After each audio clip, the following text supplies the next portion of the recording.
I walked through the front door after another exhausting 10-hour shift at the warehouse, my work boots heavy against the familiar hardwood floors of my childhood home. The scent of my mother's cooking usually greeted me, but today something felt different. As I climbed the creaky stairs toward my bedroom, I found my younger sister Sarah standing in my doorway, one hand resting on her rounded belly, the other clutching an array of pastel paint samples. Her smile was bright, almost triumphant, as she announced, "We're renovating your childhood room for the baby." I stared at her in disbelief, my tired mind struggling to process her words. "Where am I supposed to sleep?" I asked, my voice barely above a whisper. Dad's voice boomed from downstairs. "Figure it out, Vito. Family expands." Standing in that doorway, staring at my sister's expectant face, I felt the ground shift beneath my feet. Sarah's pregnancy glow seemed to radiate smugness as she waved those paint samples like victory flags. Soft yellows, gentle greens, creamy whites. Colors that would soon cover the walls where my childhood memories lived. "Sarah, this is my room," I said, my voice gaining strength. "I pay rent here. I contribute to this household." She laughed, a sound that pierced through my chest like broken glass. "Oh, please, Vito. You're 28 years old. Don't you think it's time you got your own place? This baby needs a proper nursery, and this room gets the best morning light."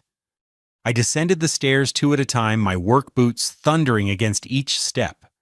In the living room, I found my parents sitting together on their worn leather couch, the same one we'd had since I was 12. Dad's attention was glued to his evening news program, while Mom flipped through a baby catalog, circling cribs and changing tables with obvious enthusiasm. "We need to talk," I announced, standing before them with my hands clenched at my sides. Dad finally looked up, his weathered face showing mild irritation. "What's the problem, son?"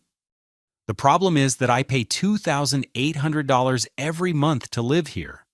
I've been contributing to this household for over a year, and now you're telling me to find somewhere else to sleep so Sarah can have a nursery." Mom set down her catalog, her expression softening with what looked like genuine surprise. "Honey, we never asked you to pay that much. You insisted on contributing after you moved back home." "I insisted because I wanted to pull my weight as an adult," I replied, my frustration building. "But apparently Sarah gets to live here completely free while I subsidize everyone else's comfort." The revelation hung in the air like smoke from a house fire. Dad's jaw tightened, and I watched his fingers drum against the armrest of his chair. The same nervous habit he'd had since my childhood. "Your sister just moved back home 6 months ago." Mom explained, her voice taking on that defensive tone I remembered from my teenage years. "She lost her apartment when the landlord decided to renovate. She's pregnant and needs family support." I pulled out my phone and opened my banking app, the numbers glowing accusingly on the screen. "Do you want to know how much I've paid in rent over the past year? $33,600. That's more than some people make in annual salary." Sarah appeared at the top of the stairs, her hand trailing along the banister as she slowly descended. Her boyfriend Derek followed behind her, his guitar case slung over his shoulder and his hair falling in deliberately messy waves across his forehead. I'd met Derek exactly 3 times, and each encounter left me wondering what my sister saw in this unemployed musician who spoke about his artistic vision while contributing nothing tangible to society. "What's all the shouting about?" Derek asked, settling onto the couch arm beside Sarah. His voice carried that casual indifference that seemed to define his entire approach to life. "Vito's upset about giving up his room." Sarah explained, her tone suggesting I was being unreasonably childish. Dude, you're almost 30, Derek said, shaking his head with theatrical disappointment. "Living with your parents is kind of sad, don't you think Sarah and I are starting a family? This is about priorities." The irony of receiving life advice from an unemployed 25-year-old who'd never held a steady job was almost overwhelming.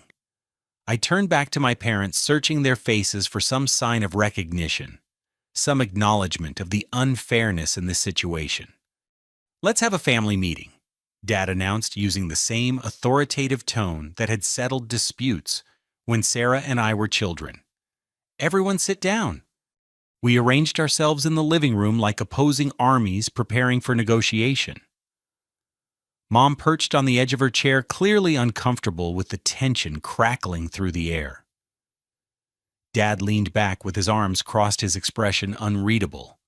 Sarah curled into Derek's side, her hand protectively covering her belly, while Derek sprawled with the casual arrogance of someone who felt entirely entitled to his position. Here's the situation. Dad began, his voice carrying the weight of final authority. We took out a second mortgage on this house last year. Your rent payments veto have been essential for keeping us current on both mortgages. The words hit me like a physical blow. What do you mean, both mortgages? Mom's face crumpled, and she looked down at her hands. Your father had some financial setbacks. We needed the extra money to stay afloat. What kind of setbacks? I pressed, though something in Dad's expression was already providing unwelcome answers. Dad's drumming fingers went still. I had some gambling debts, nothing major but enough to put pressure on our monthly budget. Your rent payments helped us catch up and get back on track. The room fell silent except for the ticking of the grandfather clock in the corner, the same clock that had marked time throughout my childhood. Sarah's eyes widened with what looked like genuine surprise, suggesting she hadn't known about Dad's gambling problems either.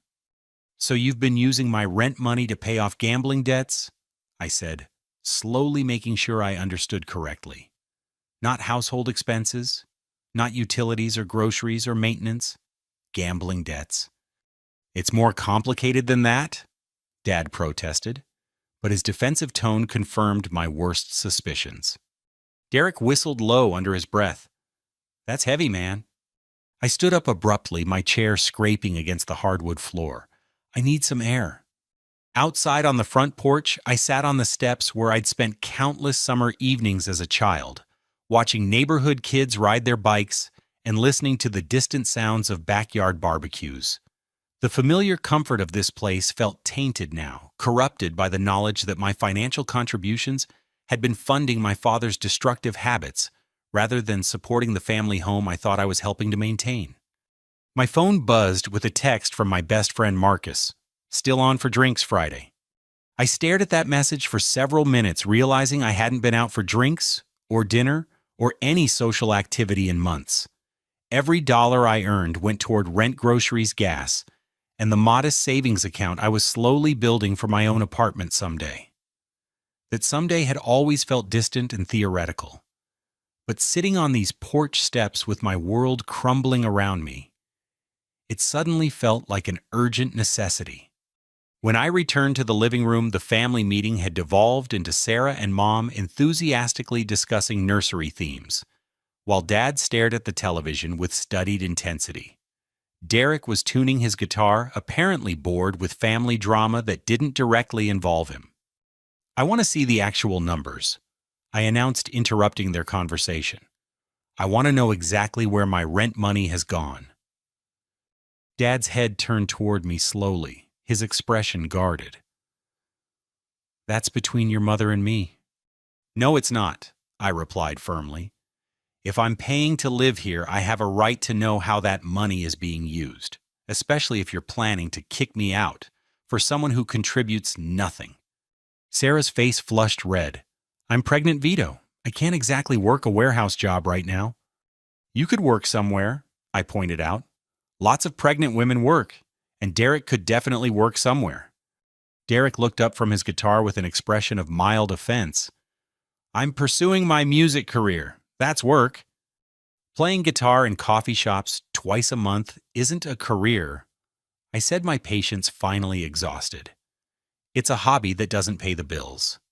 The argument that followed was loud, messy, and ultimately pointless. Sarah cried. Derek made vague threats about respect and family loyalty. Mom tried unsuccessfully to mediate, and Dad retreated into angry silence. By the time everyone went to bed, nothing had been resolved, except my growing certainty that I needed to leave this house as soon as possible. Lying in my childhood bed that night, staring at the glow in the dark stars I'd stuck to the ceiling when I was 12, I made a decision that would change everything. The digital clock beside my bed glowed 3:27 a.m. when I finally gave up on sleep and began moving with quiet determination. My childhood room held 28 years of memories, but tonight, it felt like a prison I needed to escape. I pulled my old duffel bags from the closet, the same ones I'd used for college, and my brief stint in community college before work became more important than education. Piece by piece, I packed my life into those bags: clothes, toiletries, my laptop, the few books I'd actually read, photo albums my mother had insisted on creating for every birthday and Christmas. Each item I folded and stored felt like I was dismantling not just my living space, but my entire relationship with this family. The hardwood floors seemed determined to betray my stealth mission, creaking under my feet with every step between the dresser and my bags. I paused frequently, listening for sounds of stirring from my parents' room down the hall or from Sarah's temporary setup in the guest room. The house remained silent except for Dad's distant snoring and the occasional settling sounds of old timber and aging foundations. My work uniform hung in the closet, clean and pressed for tomorrow's shift. I packed it carefully, along with my steel-toed boots and safety gloves. Whatever happened next, I couldn't afford to lose my job. The warehouse work was demanding and often monotonous, but it paid well enough to support independent living if I was careful with expenses. By 4:15, my entire life was compressed into 3 duffel bags and a backpack. I took one last look around the room that had sheltered me through childhood illnesses, homework struggles, teenage heartbreaks, and the difficult transition back home after college. The posters were gone now, replaced by neutral paint and grown-up furniture, but the essential character of the space remained unchanged. I left my house key on the dresser along with a note, "Gone to figure it out. Family expands, right?" The pre-dawn air was crisp against my face as I loaded my belongings into my pickup truck. Frost covered the windshield, requiring several minutes of scraping before I could see clearly enough to drive. My breath formed small clouds in the cold air, visible reminders that winter was approaching and I was about to face it without the security of my family home. I drove aimlessly through empty streets for nearly an hour, past the high school I'd attended, the grocery store where I'd worked during senior year, the park where Sarah and I had played as children. Everything looked different in the harsh glare of streetlights, more lonely and uncertain than nostalgic. Finally, I pulled into the parking lot of an all-night diner and called Marcus. His voice was groggy and confused when he answered. "Vito, what time is it?" "I left," I said simply. "I packed up and left my parents' house." There was a long pause, followed by the sound of Marcus sitting up in bed. "What happened?" I explained the situation while sitting in my truck outside the diner, watching the occasional car pass by on the empty highway. Marcus listened without interruption, occasionally making sympathetic sounds that reminded me why he'd been my closest friend since middle school.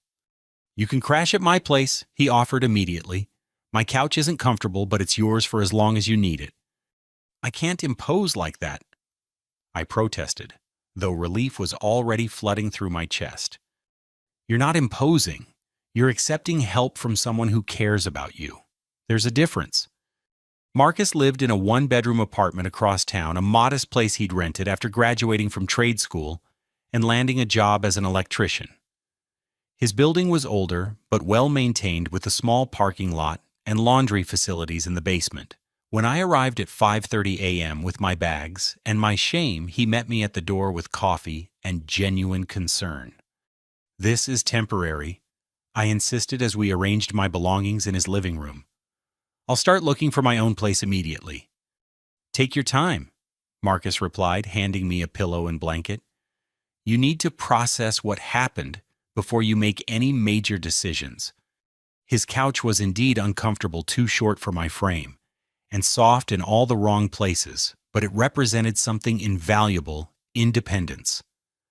For the first time in over a year, I was sleeping somewhere that I hadn't paid excessive rent to occupy somewhere I was wanted rather than tolerated. I managed about 2 hours of restless sleep before my phone began ringing insistently. The display showed my parents' home number followed immediately by Sarah's cell phone, then Mom's cell, then the home number again. I let them all go to voicemail while I got dressed for work. The first message was from Dad. "Vito, this is ridiculous. Come home so we can discuss this like adults." The second was from Sarah, her voice tight with barely controlled panic. "The contractor is here asking about payment for the nursery renovation. He says you signed something. This is crazy, Vito. Call me back right now." The third message made my blood run cold. "Honey, this is Mom. There's been some kind of mistake. The contractor has paperwork with your signature guaranteeing payment for $36,000 worth of renovation work. We never signed anything like that. Please call us back immediately." I played that last message 3 times, my hands shaking, as the implications sank in.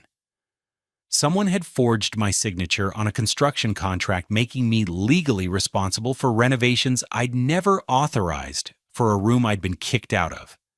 At work that morning, I could barely concentrate on my tasks, loading and unloading trucks, moving inventory, checking shipment manifests. Everything felt mechanical and distant, while my mind raced through the legal and financial catastrophe unfolding at home. During my lunch break, I called the contractor directly.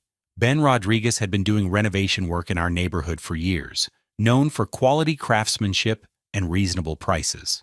His voice was professional, but strained when he answered. "My niad, Mr. Patterson. I'm glad you called. I'm standing in your family's house looking at a very expensive renovation plan, but nobody here seems to know how payment is being handled." "I never signed any contract," I told him firmly. "I moved out of that house last night, and I certainly never authorized any renovation work." There was a long pause. "Sir, I have your signature right here on the contract, dated 2 weeks ago. You're listed as the primary financial guarantor." My knees went weak, and I had to sit down on a stack of shipping pallets. "Can you describe the signature?" "It looks legitimate to me, but I'm not a handwriting expert. Look, I've already ordered materials and scheduled my crew. If there's a problem with payment authorization, we need to resolve it immediately." I asked him to email me a copy of the contract, then spent the rest of my lunch break staring at what was clearly my forged signature on a document committing me to $36,000 in debt. The signature was good, not perfect, but close enough to fool most people who weren't looking for fraud. My coworker Jake stopped by my workstation after lunch, concern evident in his weathered face. Jake was in his 50s, divorced, and had been working at the warehouse longer than anyone else. He had a reputation for looking out for younger employees and offering practical advice when life got complicated. "You look like someone ran over your dog," he observed, leaning against a stack of boxes. "Everything okay at home?" I found myself telling Jake the entire story, from the unfair rent payments to the forged signature. He listened with the patient attention of someone who'd seen plenty of family drama over the years. "You need a lawyer," he said when I finished. "Identity theft is serious business, especially when it involves that kind of money." "I can't afford a lawyer," I replied. "All my savings went to rent payments." Jake pulled out his phone and scrolled through his contacts. "My ex-wife's sister is a lawyer. Does family law, but she might be able to point you in the right direction. Amanda Price. Good people, fair prices." He wrote down her number on a scrap of paper and handed it to me. "Tell her Jake Morrison recommended you. She owes me a favor anyway." That evening, sitting on Marcus's couch with my laptop balanced on my knees, I started researching studio apartments in our area. Rent prices were higher than I'd expected, but still manageable on my warehouse salary if I was careful with expenses. The idea of having my own space, however small, felt like a distant but achievable dream. Marcus joined me on the couch with 2 beers and a bag of microwave popcorn. "Find anything promising?" I showed him several listings I'd bookmarked. There's a place about 15 minutes from work, 500 square feet, but it has a kitchen and bathroom and the rent includes utilities. That sounds perfect for a fresh start, he said, settling in beside me. When are you going to look at it? Before I could answer, my phone rang again. This time it was an unknown number with a local area code. "This is Ben Rodriguez," the voice said when I answered. "I wanted to give you an update on the situation at your family's house." My stomach clenched. "What kind of update?" "Well, your father asked me to start the work anyway. Said you'd work out the payment details later. But I'm not comfortable proceeding without clear financial authorization. This is a big job, and I need to know someone can actually pay for it." "Don't start any work," I said firmly. "I'm disputing that signature, and I'm not responsible for any costs." "That puts me in a difficult position," Ben replied. "I've already ordered materials based on that signed contract. If I cancel now, I'm out the deposit money." After hanging up, I stared at Marcus's ceiling and tried to process how quickly my life had spiraled into chaos. Yesterday morning, I'd been a warehouse worker living peacefully at home, saving money, and maintaining good relationships with my family. Tonight, I was homeless, potentially facing massive debt from fraud, and discovering that the people I'd trusted most had been exploiting me financially for over a year. "Want to talk about it?" Marcus asked gently. Instead of answering, I called Amanda Price's office and left a detailed voicemail requesting an emergency consultation. Whatever was happening to my family, whatever had driven them to forge my signature and assume I'd pay for their decisions, I needed professional help to protect myself from the consequences of their desperation. Amanda Price's law office occupied the second floor of a converted Victorian house.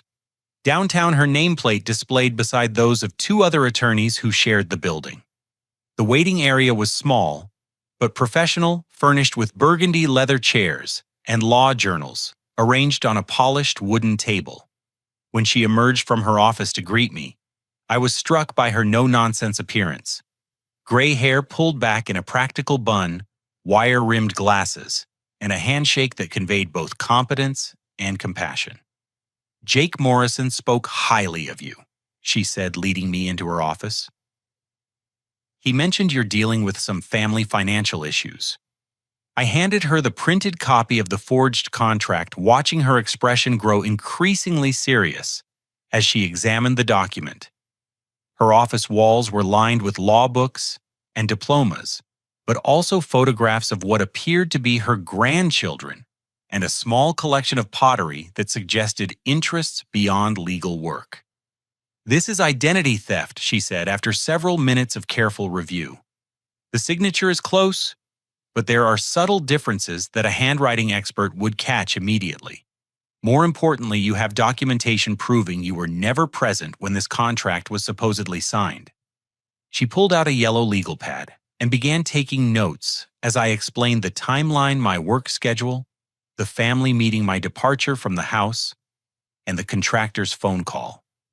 Her questions were precise and methodical, designed to establish a clear, factual foundation for potential legal action.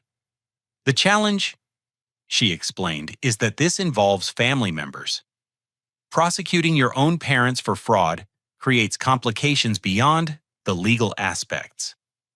Are you prepared for that emotional reality?" Before I could answer, my phone buzzed with yet another call from home. This time it was Mom, her voice strained and desperate. "Vito, honey, please come home. Sarah is having complications with the pregnancy. The doctor says stress can cause problems for the baby. We need to resolve this situation as a family." Amanda listened to the voicemail with raised eyebrows. "Emotional manipulation," she observed clinically. "They're trying to make you feel responsible for medical problems that may or may not be real." Over the next hour, she outlined my legal options and their potential consequences. Filing criminal charges would likely result in prosecution for identity theft and fraud, but could destroy my relationship with my family permanently. Civil litigation might recover damages, but would be expensive and time-consuming. The third option was negotiating directly with my parents through legal representation, attempting to resolve the matter without court involvement. "I need time to think," I said, feeling overwhelmed by the complexity of choices before me. Of course, but don't take too long. Every day that contractor waits for payment, your potential liability increases. Returning to Marcus's apartment, I found him in the kitchen preparing dinner. Nothing fancy, just spaghetti and marinara sauce. But the domestic normalcy felt comforting after the sterile intensity of legal consultation. "How did it go?" he asked, stirring the pasta. I described the meeting while setting the small dining table with mismatched plates and silverware. Marcus listened thoughtfully occasionally, asking clarifying questions that helped me organize my thoughts. "Sounds like you need more information before making any decisions," he concluded.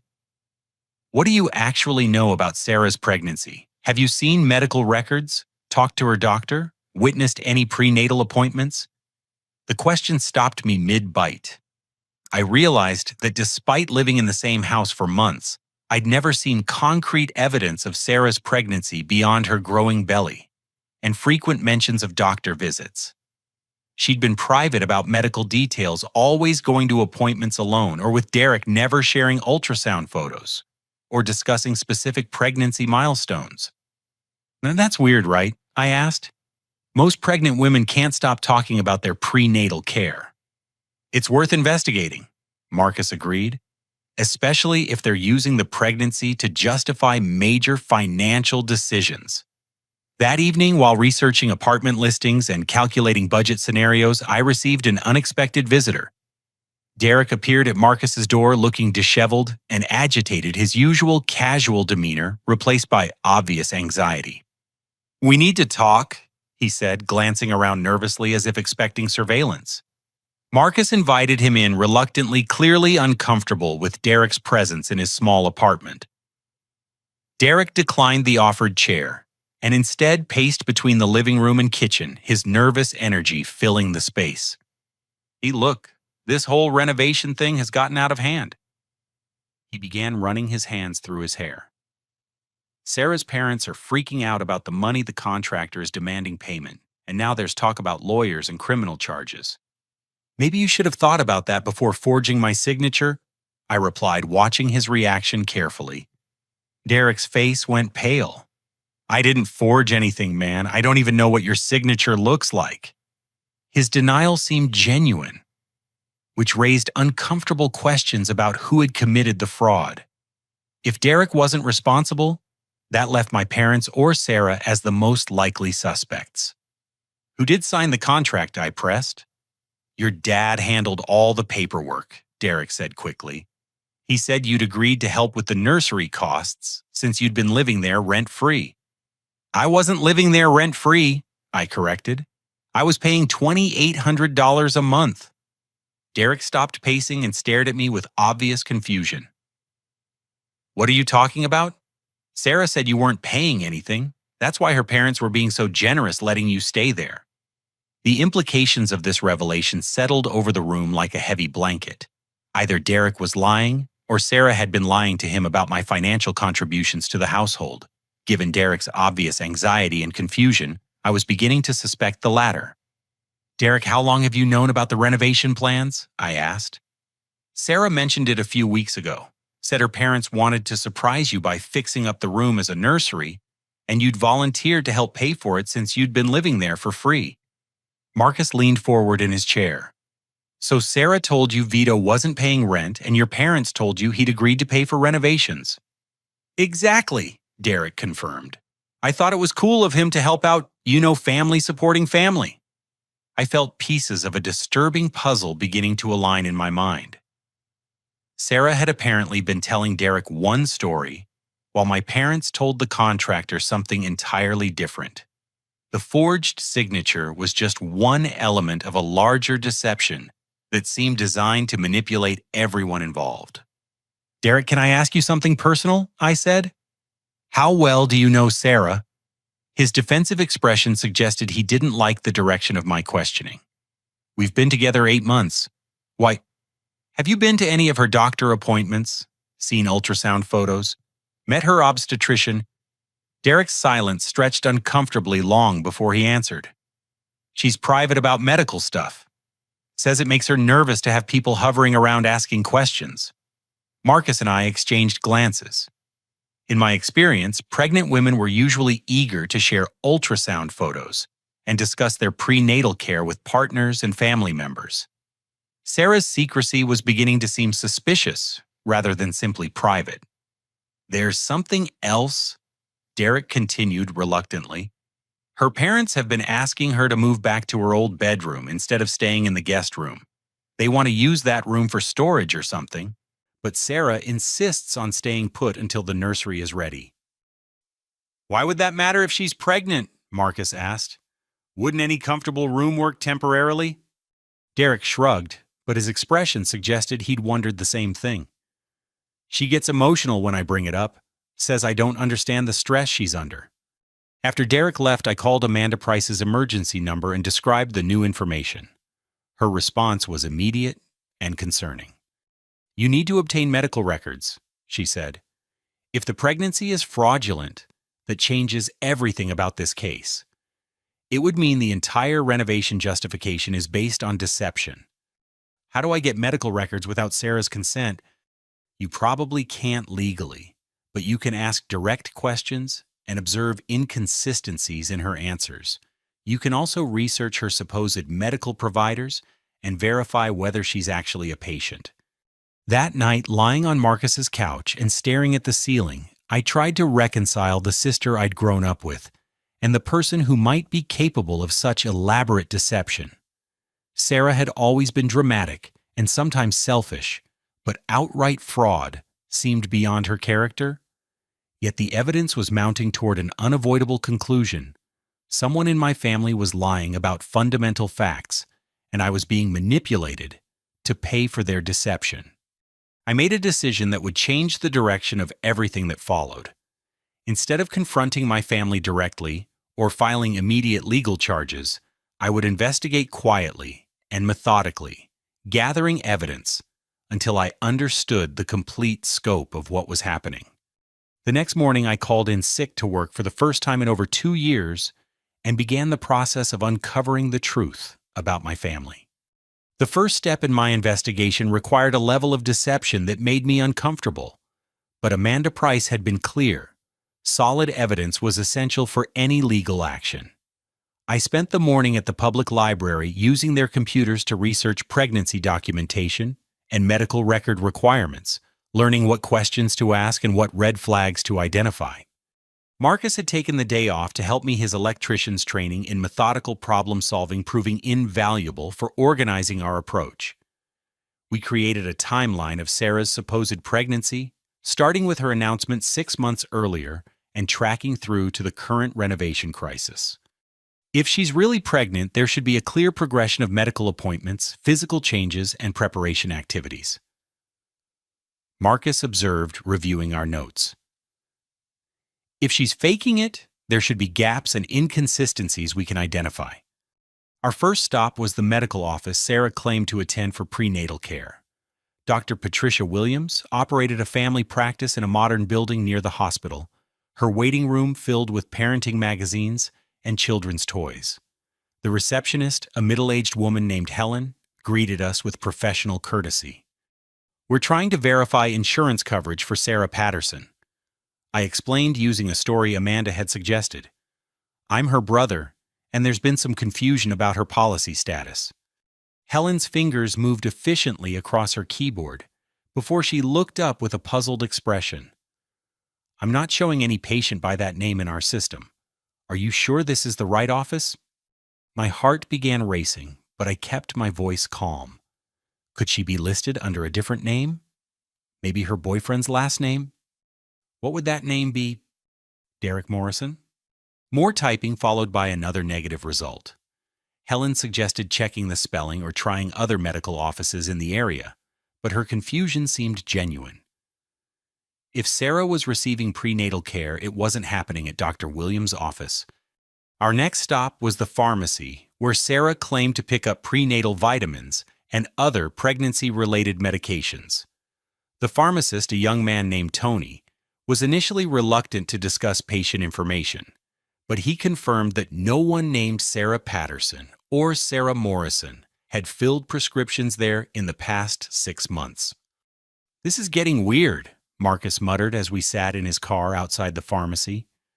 "Either she's getting medical care somewhere completely different or she's not getting medical care because she doesn't need it," I finished. The most challenging part of our investigation involved observing Sarah directly without arousing suspicion. I called home and asked Mom if I could stop by to pick up some belongings I'd forgotten, knowing that Sarah would likely be there during her usual afternoon rest period. Mom answered the door with obvious relief, her face lighting up as if my presence solved all the family's problems. "Oh, honey, I'm so glad you're here. We've been so worried about you. I just need to grab a few things from my room," I said, trying to keep the interaction brief and focused. "Of course, but Sarah's resting in there right now. The doctor said she needs to stay off her feet as much as possible." I found Sarah lying on my former bed wearing loose-fitting clothes and reading a magazine. Her belly appeared appropriately round for someone 6 months pregnant, but something about her positioning seemed artificial, as if she was consciously displaying her pregnancy rather than simply resting comfortably. "Hey, Vito," she said, looking up from her magazine with a tired smile. "Mom told me you moved out. That's probably for the best, honestly. I've been having some complications, and the stress of family conflict isn't good for the baby." "What kind of complications?" I asked, sitting in the chair near the bed. Sarah's hand moved protectively to her belly. "Blood pressure issues. The doctor wants me on bed rest until things stabilize." "Which doctor?" "Dr. Williams? She's been really helpful through this whole process." I nodded sympathetically while noting that Sarah had just confirmed attending the medical office where no record of her existed. "That must be scary. Are you taking medication for the blood pressure?" "Just some vitamins and supplements. Nothing too serious, but I have to be careful." Marcus was waiting in the car when I emerged from the house 20 minutes later, having collected a bag of miscellaneous items while observing Sarah's behavior and physical presentation. During our brief conversation, she'd mentioned specific pregnancy symptoms and medical recommendations, but several details contradicted what I knew about prenatal care from basic research. "She's definitely hiding something," I reported as we drove away. "The medical office she mentioned has no record of her as a patient." "So what's the next step?" "I need to record some conversations." Amanda said documented admissions would be crucial for legal proceedings. That afternoon, I called Sarah's phone and activated a recording app Amanda had recommended. The conversation began with routine family discussion, but I gradually steered it towards specific pregnancy details. "I've been thinking about the nursery situation," I said. "Maybe I was too harsh about giving up the room. When exactly is the baby due?" "Early March," Sarah replied quickly. "So we really need to get the room ready soon." "And you're about 6 months along now." 6.5, actually. Time flies when you're growing a human. I did quick mental math. If Sarah was currently 6.5 months pregnant with an early March due date, she would have conceived in late June or early July. But she'd only announced the pregnancy 4 months ago, which would make her announcement timing inconsistent with normal pregnancy detection. "Do you have any recent ultrasound photos?" I asked. "I'd love to see how the baby's developing." There was a slight pause before Sarah answered. "I'm old-fashioned about that stuff. I want to be surprised by whether it's a boy or girl, so I don't really look at the ultrasounds much." "But don't they give you photos anyway for medical records?" "I guess. I think I have some somewhere, but they're not very clear. Early ultrasounds never look like much." Another inconsistency: 6.5-month ultrasounds should be quite detailed and clear, showing recognizable fetal features and allowing gender determination.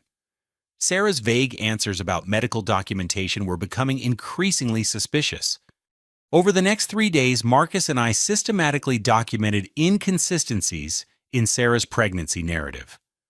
Her supposed due date varied, depending on who asked and when. Her descriptions of morning sickness symptoms contradicted each other across different conversations. Most tellingly, she consistently avoided situations that would require removing her loose-fitting clothes or engaging in physical activities that might reveal the true nature of her pregnancy.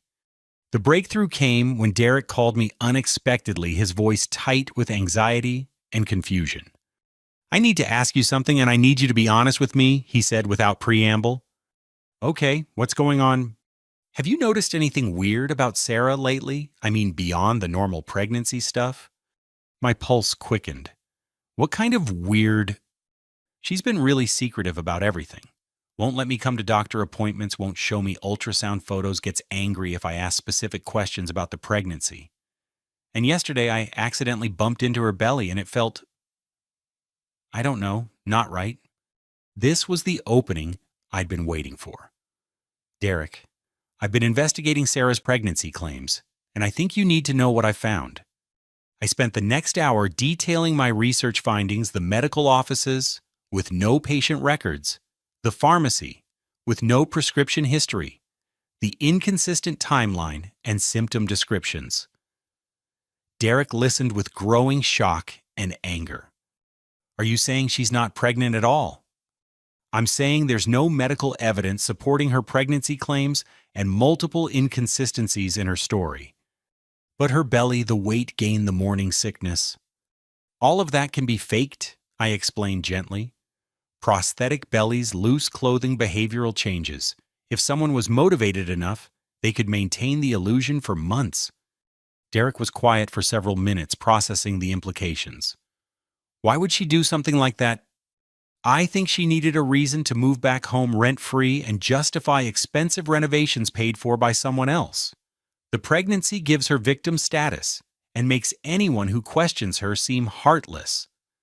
"This is insane," Derek muttered. "We've been planning our whole future around this baby."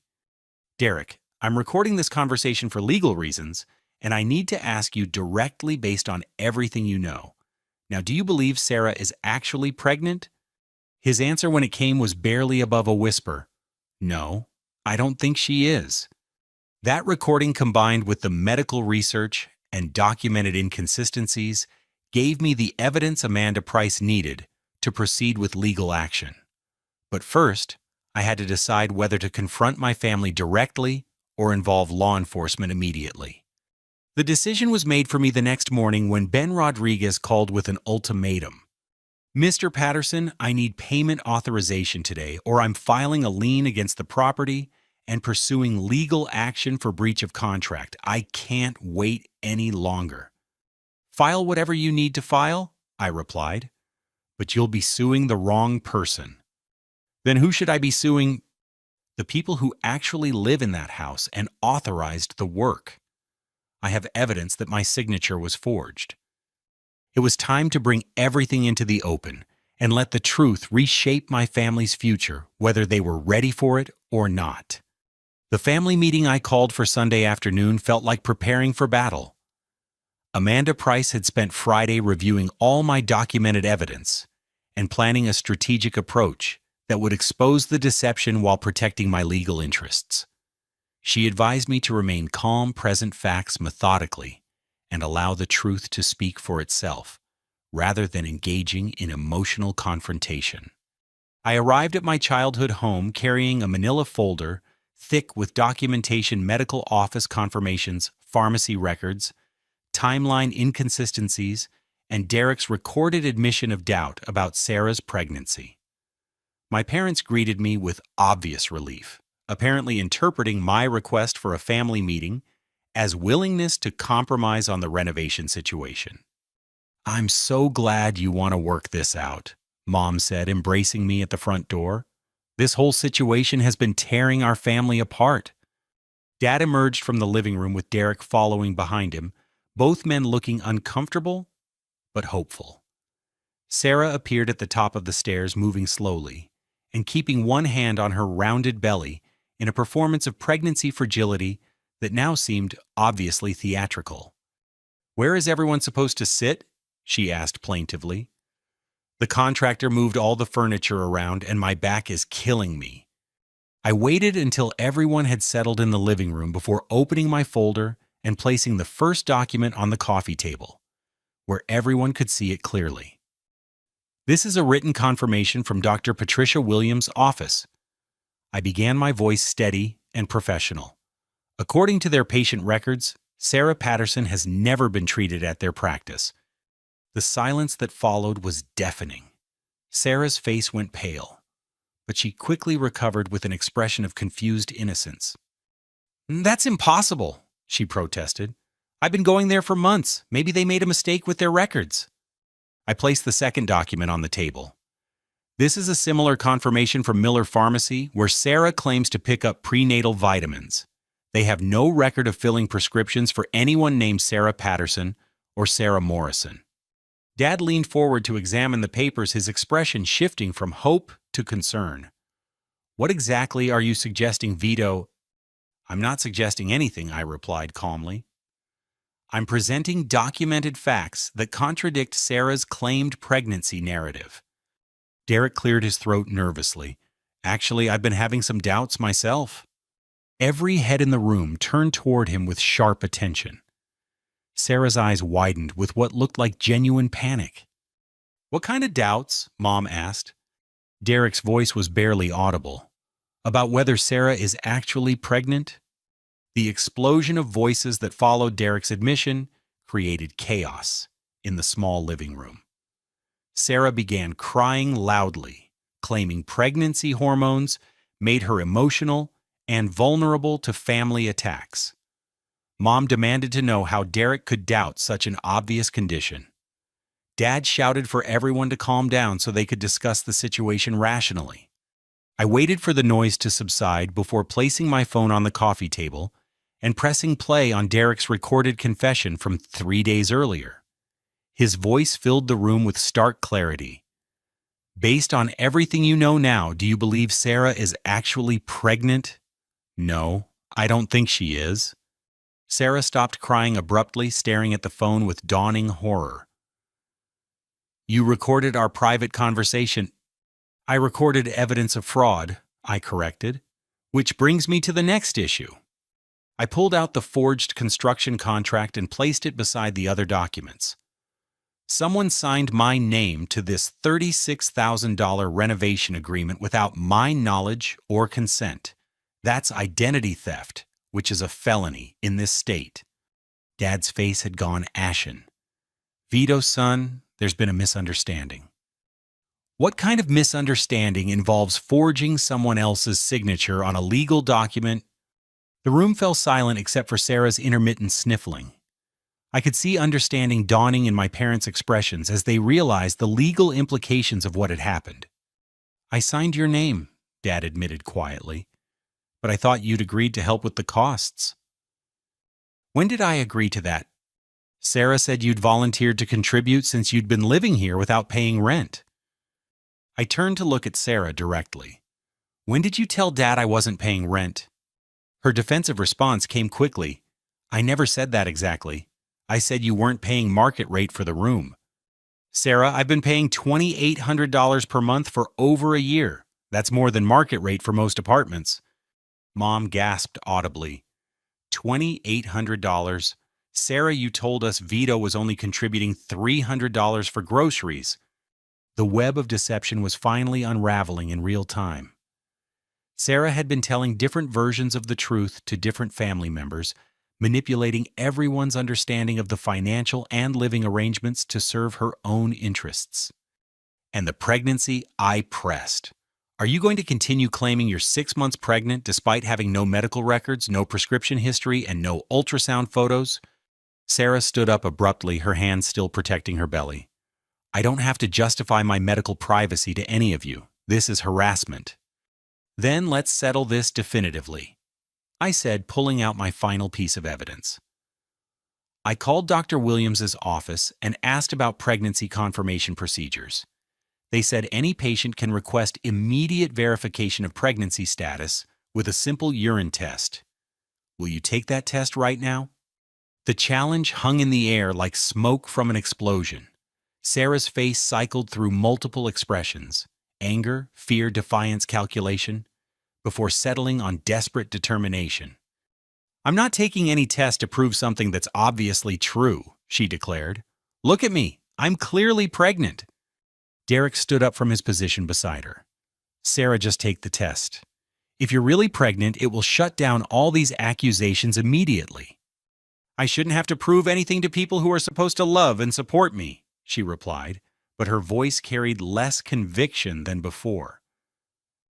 You're asking us to support $36,000 in renovation costs based on a pregnancy you can't medically verify, I pointed out. I think proof is reasonable under those circumstances. Dad had been quiet during this exchange, but now he looked up at Sarah with dawning suspicion. Honey, why don't you just take the test? Put all this confusion to rest. Sarah's response was to burst into fresh tears and flee toward the stairs. I can't believe my own family is attacking me like this. The stress could hurt the baby. Sarah, I called after her. If you're really pregnant, stress from a 5-minute conversation isn't going to cause medical problems. She paused halfway up the stairs, her hand gripping the banister tightly. For a moment, I thought she might return and face the truth directly. Instead, she continued climbing, her footsteps heavy on each step. Derek remained standing in the living room, staring at the space Sarah had vacated. I think I need to know the truth, he said quietly. What are you going to do? Mom asked. I'm going to ask her directly. No more hints or gentle questions. Either she's pregnant or she's not, and I deserve to know which. Derek climbed the stairs with determined steps, while the rest of us remained in the living room, surrounded by evidence of deception and the wreckage of trust that had been building for months. The sound of voices from upstairs grew louder and more agitated, though we couldn't make out specific words. 20 minutes later, Derek came back downstairs alone, his face grim and his hands shaking slightly. She admitted it, he announced. The pregnancy is fake. She's been wearing a prosthetic belly and lying about everything. The admission created a moment of absolute silence, as if the house itself was absorbing the shock of revealed truth. Then Dad dropped his head into his hands and began crying quietly, the sound of a man realizing he'd been complicit in fraud against his own son. Mom's reaction was more complicated. Anger, disappointment, and protective instinct warring across her expression. Why would she do something like that? She needed a reason to move back home without paying rent, Derek explained, his voice hollow. And she wanted the room renovated but couldn't afford it herself. The pregnancy made everyone feel obligated to help her. I felt a complex mixture of vindication and sadness as the truth finally emerged completely. My suspicions had been correct, but being right didn't feel particularly satisfying when it meant discovering that someone I'd loved and trusted had been manipulating our entire family for months. There's something else, Derek continued. She's been selling the baby gifts people have given her. That expensive stroller your grandmother bought, the crib from your Aunt Margaret, all the clothes and blankets. She's been returning them for cash or selling them online. The revelation added another layer of betrayal to an already overwhelming situation. Our extended family and friends had been generous with gifts and support for what they believed was a coming grandchild, only to have their kindness converted into Sarah's personal profit.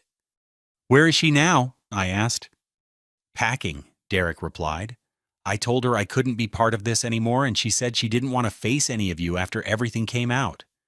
As if summoned by our conversation, Sarah appeared at the top of the stairs carrying a suitcase and the same duffel bag she'd used for college. Her prosthetic belly was gone, revealing her actual slim figure beneath loose-fitting clothes. Without the pregnancy costume, she looked younger and more vulnerable, but also somehow diminished. I'll be staying with a friend until I figure out what to do next, she announced, her voice carefully controlled. Derek, you can keep whatever stuff of mine is at your place. She descended the stairs without looking at any of us, directly moving toward the front door with obvious urgency to escape the consequences of her exposed deception. Sarah, Dad called after her, we need to talk about the renovation costs and the forged signature. She paused with her hand on the doorknob. I never asked you to sign Vito's name. That was your decision. You told me he'd agreed to pay for it. I told you he might be willing to help. You made assumptions. The final exchange crystallized everything that had been wrong with our family dynamics for months. Sarah had become expert at planting suggestions and allowing others to draw conclusions that served her interests while maintaining plausible deniability about direct lies or manipulation. After she left, the four of us remaining in the house sat in stunned silence, processing the scope of deception that had been uncovered and wondering how to move forward from such a fundamental breakdown of trust. Dad was the first to speak. "Vito, I'm sorry. I should have verified everything before signing that contract." "We all made mistakes," I replied, though I wasn't sure I believed that entirely. The question now is how we fix the legal and financial problems. The contractor would still expect payment for work already completed. The forged signature was still a crime that could result in prosecution. The family relationships had been damaged in ways that might never fully heal. But for the first time in months, I felt like I was dealing with honest problems rather than manipulated crises, and that made all the difference in the world. The conversation with Ben Rodriguez the next morning required all of Amanda Price's legal expertise and my own carefully documented evidence. We met at his office, a cluttered workspace behind his construction warehouse, where invoices and blueprints covered every available surface. Ben's weathered hands gestured emphatically as he explained his predicament. "I've got $15,000 invested in materials already," he said, spreading receipts across his desk. "Custom cabinets ordered premium paint, selected specialized lighting fixtures. If nobody pays for this work, I'm looking at significant financial loss." Amanda reviewed the forged contract with professional thoroughness before responding. "Mr. Rodriguez, my client's signature was forged on this document. He bears no legal responsibility for costs incurred based on fraudulent authorization." "So who does bear responsibility?" Ben asked, his frustration evident. "The people who actually authorized the work and received the benefits," Amanda replied.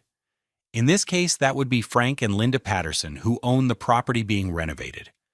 I explained the family situation while Amanda outlined our legal strategy. Ben listened with growing understanding, occasionally shaking his head at the complexity of deception that had created this mess. "Family drama aside," he said finally, "I need some form of payment guarantee before I continue any work. Can the property owners provide that?" "We'll have to ask them," I said. "But given their financial situation, I doubt they can cover $36,000 in renovation costs." Ben's response was pragmatic. "Then, I stop work immediately and file liens against everyone involved until someone takes responsibility for payment." That afternoon, I returned to my childhood home accompanied by Amanda, whose legal presence would ensure our conversation remained focused on facts rather than emotions. My parents had spent the morning consulting with their own attorney, trying to understand their legal exposure from the identity theft and contract fraud. "The situation is complicated," Dad explained, looking older and more tired than I'd ever seen him. "Our lawyer says I could face criminal charges for forging your signature, but prosecuting me might not help anyone recover money for the contractor." Mom sat beside him on the couch, her hands folded tightly in her lap. "We're prepared to accept responsibility for the renovation costs, but we simply don't have $36,000 available." Amanda leaned forward in her chair. "What assets do you have that could serve as collateral for payment?" "The house," Dad replied. "But it's already mortgaged heavily, and adding more debt could force us into foreclosure." I found myself in the strange position of feeling sympathy for the people who had defrauded me. Despite their poor decisions and illegal actions, they were still my parents, and watching them face potential homelessness was painful. "There might be another solution," I said, slowly, an idea forming as I spoke. "What's the current market value of the house?" Dad consulted paperwork from his attorney. "The appraisal last year estimated $210,000, but we owe about $160,000 between the two mortgages. So there's approximately $50,000 in equity." "Theoretically, yes, but accessing that equity would require refinancing or selling." I turned to Amanda. "If they can't afford the renovation and can't access equity easily, what happens to the house?" "Probably foreclosure within 6 to 12 months, she replied. The bank will sell the property to recover mortgage debt, and your parents will lose everything they've invested over the years. An idea was crystallizing in my mind, prompted by my recent apartment hunting and the financial stability I'd discovered was possible, living independently.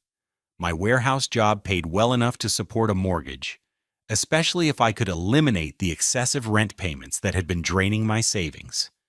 What if I bought the house? I asked. The suggestion created immediate silence in the room. Mom's eyes widened with surprise. Dad looked confused, and Amanda began calculating legal implications on her notepad. "You want to buy your childhood home?" Mom asked.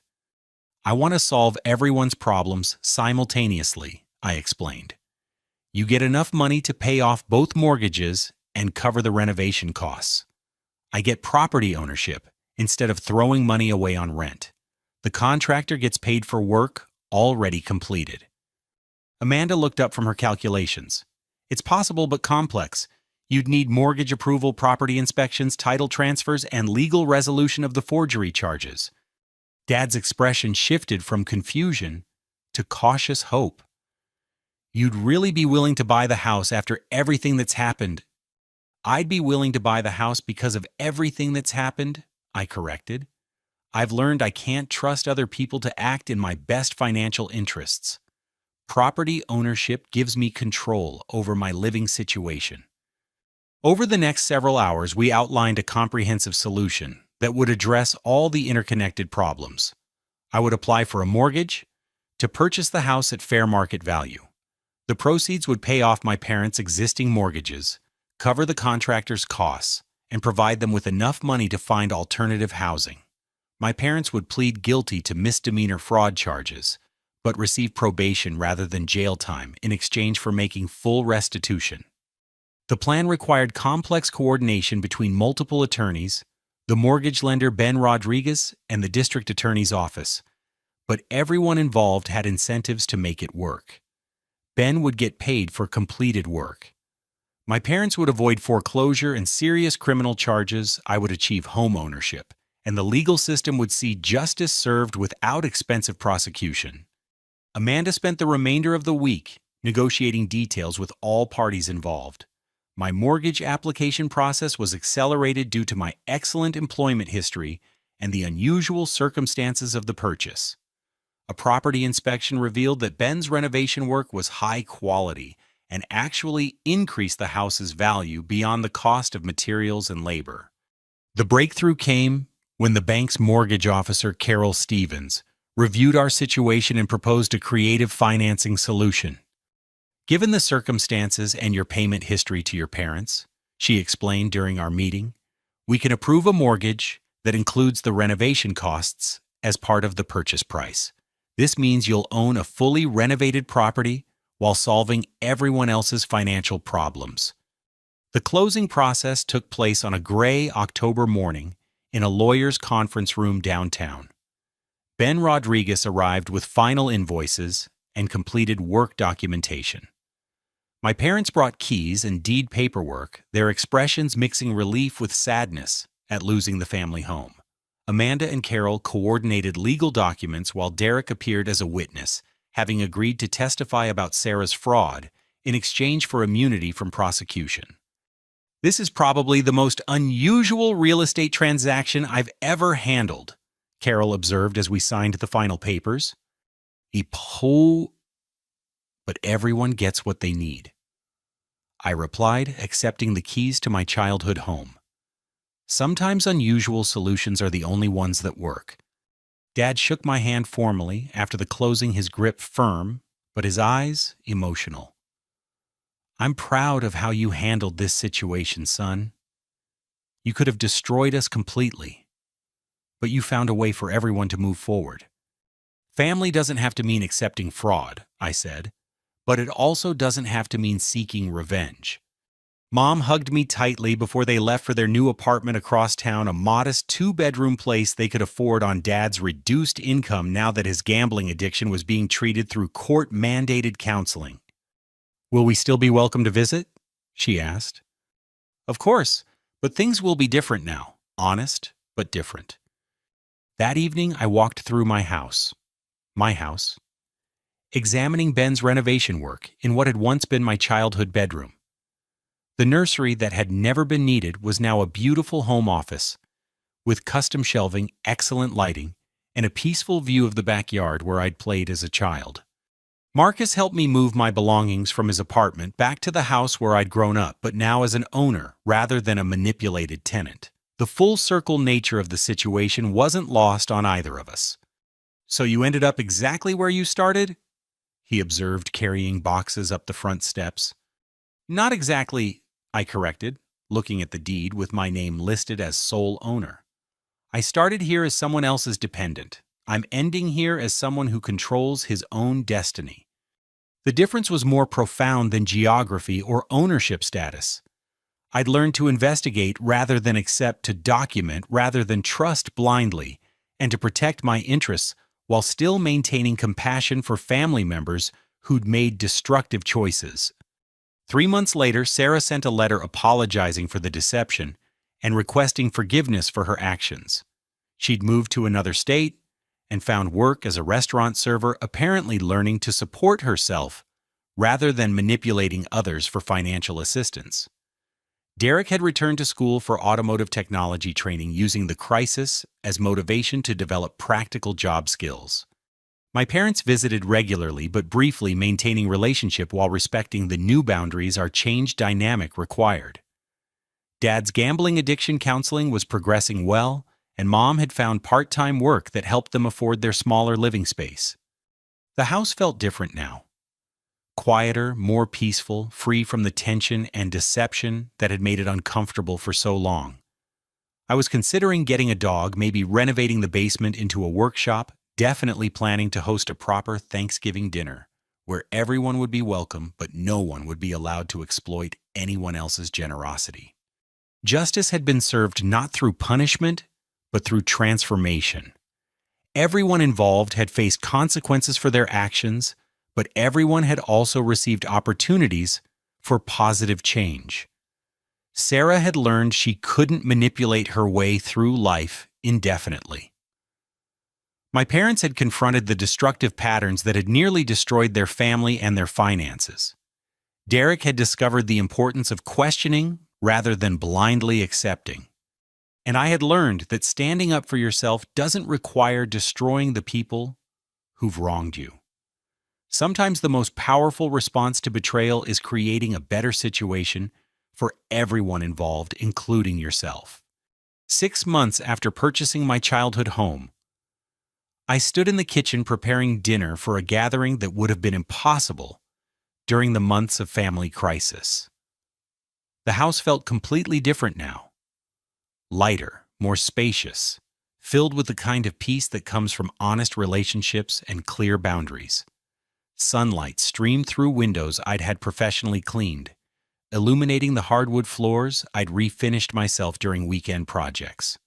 Anna Martinez arrived first, carrying a bottle of wine and wearing the kind of smile that had first caught my attention 3 months earlier at the community center where she taught evening literacy classes. Meeting her had been unexpected. I'd volunteered to help with basic computer skills instruction, thinking it would be good to contribute something positive to the community after all the family drama. What I hadn't expected was to find someone whose integrity and warmth made me believe in the possibility of building something genuine and lasting. "The house looks beautiful," she said, examining the transformed space with obvious appreciation. "You've done amazing work here." Anna was the first person I'd invited home who knew the complete story of how I'd acquired the property. Her background as a teacher had given her experience with family complications and personal resilience, but she'd also shown me what healthy relationships could look like when built on honesty rather than manipulation. Marcus arrived next, bringing his girlfriend Jennifer, a nurse practitioner who shared his practical approach to problem solving and his talent for making any situation feel comfortable. The 4 of us had become close friends over the past few months, often gathering for weekend barbecues or hiking trips that reminded me how much I'd missed having a normal social life during the years of family crisis. "This place has great energy now," Jennifer observed, settling into the living room that had once been the scene of tearful confrontations and devastating revelations. It feels like a real home. My parents arrived precisely on time, a habit they'd developed since moving to their apartment and beginning the process of rebuilding their lives on a foundation of honesty and accountability. Dad looked healthier than he had in years. The stress lines around his eyes had softened, and his participation in gambling addiction support groups had given him tools for managing the anxiety that had driven his destructive behavior. Mom carried a homemade apple pie, the same recipe she'd used throughout my childhood, but now offered as a guest rather than assumed as a right. The adjustment to their new status in my life had been difficult initially, but they'd gradually accepted that respect had to be earned rather than demanded based solely on family relationships. "How's the new job going?" I asked Dad as we gathered around the dining room table I'd purchased to replace the old family furniture that had gone with them to their apartment. "Better than expected," he replied. "The construction company needed someone with management experience, and they've been patient while I learn their specific procedures. Having steady income again feels good." Dad had found work as a project coordinator for a commercial construction firm using organizational skills he'd developed over years in manufacturing before his gambling problems had cost him his previous job. The work paid significantly less than his old position, but it provided stability and pride in honest accomplishment. Derek's arrival surprised everyone except me. I'd invited him because his role in exposing Sarah's deception had ultimately helped reveal the truth, even though his initial motives had been personal rather than altruistic.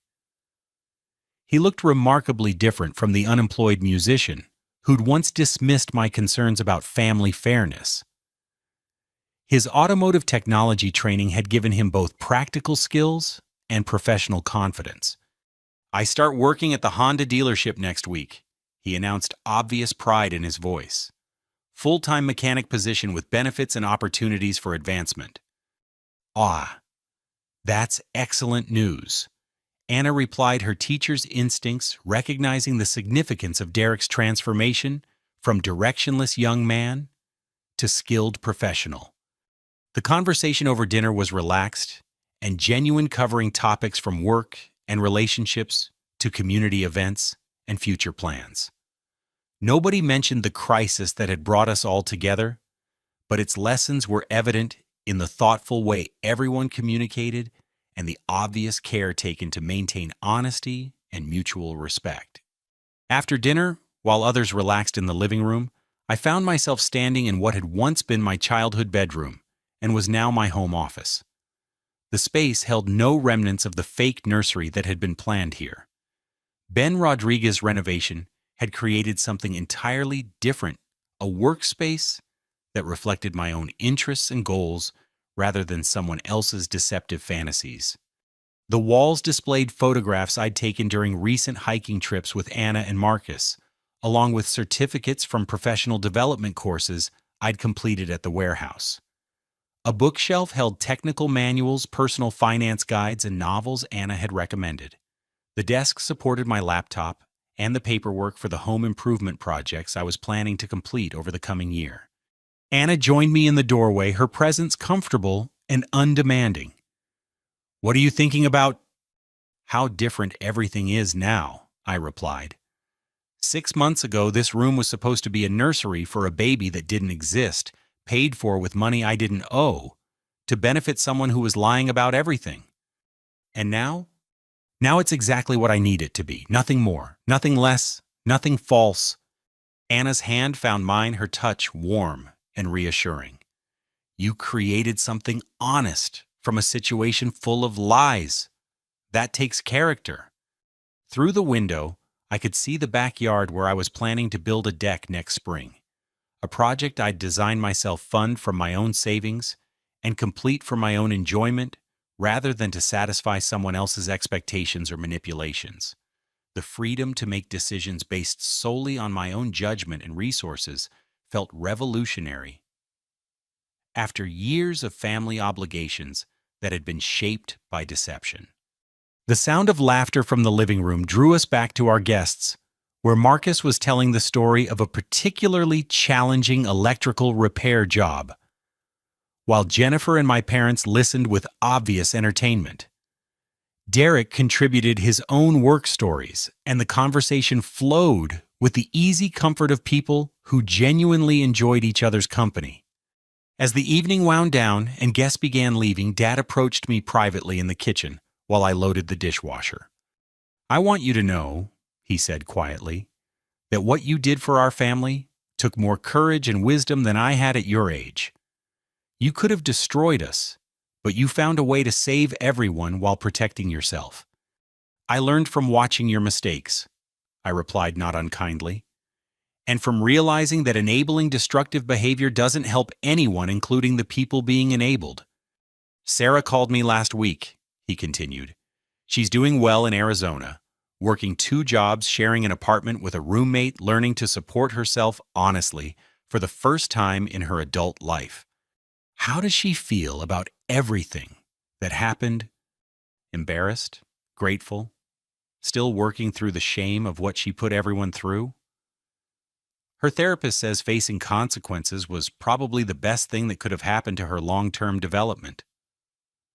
I nodded, feeling a complex mixture of sadness and relief about my sister's situation. Sarah's exile from the family hadn't been punishment for its own sake, but rather the natural consequence of choices that had made her presence destructive to everyone around her. Her eventual redemption would have to be earned through changed behavior rather than simply forgiven based on family loyalty. After everyone left, Anna and I sat together on the front porch, enjoying the cool evening air and the peaceful quiet of a neighborhood settling into sleep. The porch swing creaked gently as we talked about plans for the weekend work projects and the simple pleasure of having honest conversations about real situations. "Do you ever regret how everything turned out?" Anna asked. I considered the question carefully. I regret that Sarah felt the need to lie about something as fundamental as pregnancy. I regret that my parents' financial problems led them to commit fraud. I regret that Derek was manipulated into believing lies. But I don't regret standing up for myself or insisting on truth and accountability. What about the money, the time, the stress? The money I spent on excessive rent taught me the value of property ownership. The time I invested in investigation taught me to verify rather than trust blindly. The stress taught me that I'm stronger than I thought and that I can handle crisis without losing my integrity. Anna leaned against my shoulder, her warmth and presence grounding me in the reality of what I'd built from the wreckage of family deception. "You turned betrayal into wisdom." "I turned betrayal into boundaries," I corrected. "The wisdom came from learning that protecting yourself doesn't require destroying other people." Looking around at the house that was now truly mine, the neighborhood where I'd grown up and chosen to remain the life I was building based on honest work and genuine relationships, I felt something I hadn't experienced in years: complete satisfaction with my circumstances. The crisis that had begun with Sarah's announcement about renovating my childhood room had ultimately led to the most positive transformation of my adult life. I owned property instead of throwing money away on manipulative rent arrangements.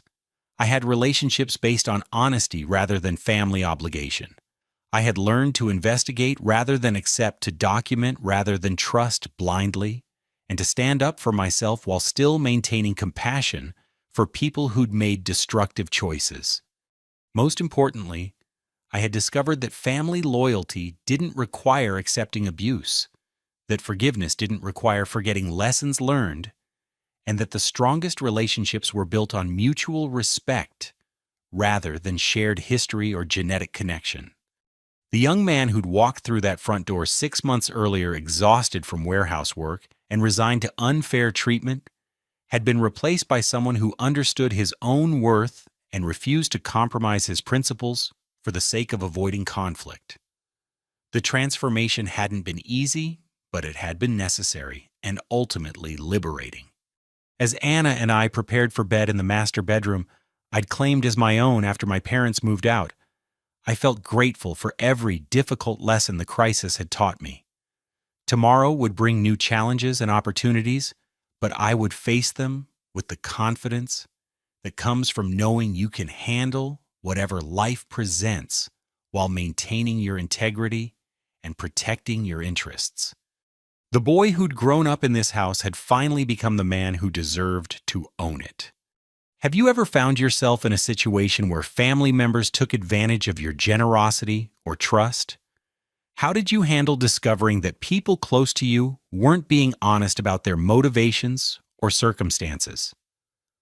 I'd love to hear your thoughts and experiences in the comments below. Thank you for taking this journey with me through one of the most challenging and ultimately transformative periods of my life. Sometimes the most painful experiences teach us the most valuable lessons about standing up for ourselves while still maintaining our capacity for love and forgiveness. If this story resonated with you, please like this video, subscribe for more real-life stories about overcoming family challenges and personal growth, and share it with anyone who might benefit from hearing about the power of choosing truth over comfort. Your support helps me continue sharing these important stories about resilience, integrity, and the courage to create positive change even in the most difficult circumstances.